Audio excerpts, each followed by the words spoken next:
Քարոզարշավի ընթացքում ընտրախախտումների վերաբերյալ ստացած բոլոր 34 ահազանգերը ոստիկանությունը քննության առարկա է դարձրել։ Որպես ստուգման ենթակա տեղեկատվություն նախապատրաստվել է 3 նյութ եւ անհիմն լինելու պատճառով եզրակացությամբ թողնվել է անհետևանք։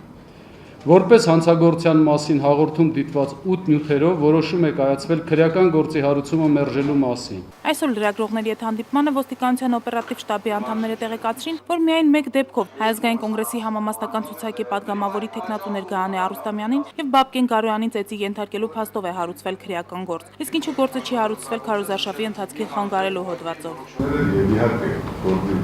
Քրեական գործի եփորապաշտները դիալեկտն է, հնարին է 149 հոդվածով ընտրական գործի ընթացի ոչնչոտելու հանցակազմի տեսակետով։ Ունես խոսքը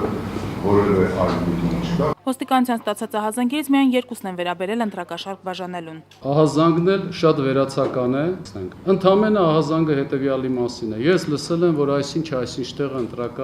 ընտրակաշարք է բաժանում։ Իհարկե նյութեր են նախապատրաստում, դեռևս հարուցված գործ չկա։ Իդեպ մայիսի 6-ի խորհրդարանական ընտրությունների օրը հասարակական ծառայություն է իրականացնելու 9000 ոստիկան։ Ոստիկանության պետի տեղակալ Հունան Պողոսյանը համարում է, որ ընտրությունները տոն են եւ ոստիկանները անելու են ամեն ինչ ընտրողների տոնական տրամադրությունն ապահովելու համար։ Բոլոր նրանք, ովքեր կփորձեն իրենց օրենքից վեր դասել,